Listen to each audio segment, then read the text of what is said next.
દોસ્તો મારી ગુજ્જુની મોજ ચેનલમાં આપનું સ્વાગત છે। આજના વિડીયોમાં આપણે વાત કરવા જઈ રહ્યા છીએ કે કાજલબેની બાદ તેમના ભાઈ ભાભી સાથે આજે શોપિંગ કરવા માટે ગયા।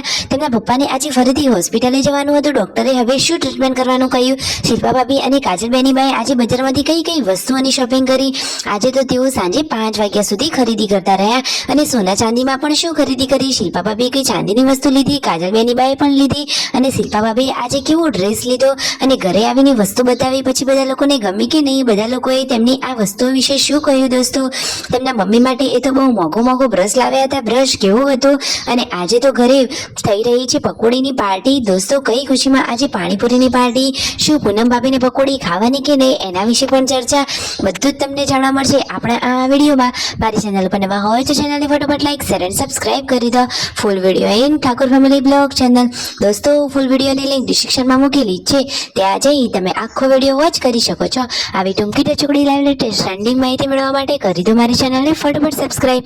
તો ચાલો દોસ્તો વધારે રાહ ન જોતા આપણે વિડીયોની શરૂઆત કરી દઈએ છીએ। તમે વિડીયોમાં લાઈવ જુઓ કે આજે તો શિલ્પા ભાભી અને રાકેશભાઈ પહોંચી ગયા છે શોપિંગ કરવા માટે અને તેમના પપ્પા અને કાજલબેની બા ગાડી લઈને ગયા હતા। તો તેમના પપ્પાને હોસ્પિટલે અહીંયા ડોક્ટર ટ્રીટમેન્ટ કરી રહ્યા છે અને કહ્યું કે હવે જુઓ પહેલા કરતાં ઘણો બધો ફરક પડી ગયો છે। જો પહેલા જે ટાંકા દેખાતા હતા હવે એ રૂઝાઈ ગયા છે, તો હવે ખાલી નોર્મલ દવા જ લગાવવાની આપી છે, હવે ફટોફટ રોજ આવી જશે। અને કાજલબેની બા શિલ્પા ભાભી અને રાકેશભાઈ અહીંયા હોસ્પિટલે છે। તો શિલ્પા ભાભી કહે છે કે અરે રે મારાથી તો આવું જોવાતું પણ નથી। તો કાજલબેની બા અને રાકેશભાઈ કહે કે અમે તો જે દિવસે એક્સિડન્ટ થયો એ દિવસે પણ અહીંયા જ હતા, જે ડોક્ટર ટાંકા લેતા હતા એ પણ અમે તો રૂબરૂ જ નજર સમક્ષ જ જોયા હતા। તો દોસ્તો ફાઇનલી તેમના પપ્પાને દવાખાને બતાવી અને હવે કાજલબેની બા ભાઈ ભાભી સાથે જઈ રહ્યા છે બજારમાં શોપિંગ કરવા માટે। એમને તો આજે ઘણી બધી શોપિંગ કરવાની છે, તો તેમણે કઈ કઈ વસ્તુઓ લીધી, કેવી વસ્તુઓ લીધી તમને આ વિડીયોમાં લાઈવ જોવા મળી રહેશે। તો જુઓ ફાઇનલી બજારમાં પહોંચી ગયા છે।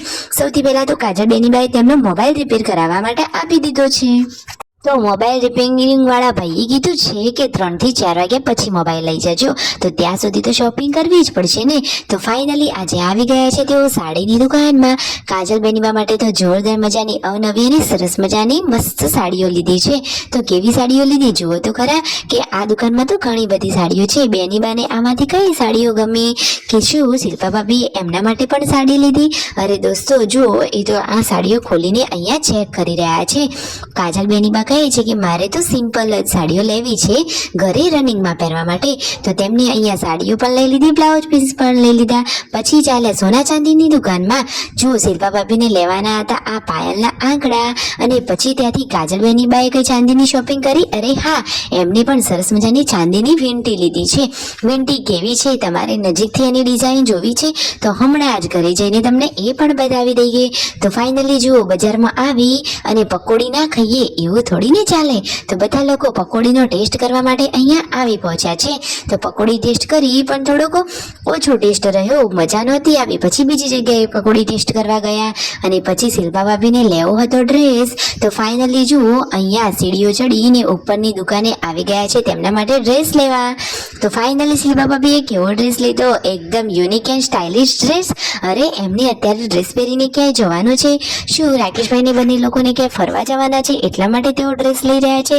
અરે દોસ્તો ના, શિલ્પા ભાભીએ કહ્યું કે મારે ત્યાં મારા પિયરમાં પહેરવા માટે રનિંગમાં ચાલે એવો સિમ્પલ જ ડ્રેસ લેવો છે। તો એમને એ ડ્રેસ પણ લઈ લીધો છે અને અહીંયા ઠંડુ પાણી પી અને પછી ઘરે જવા માટે નીકળી રહ્યા છે।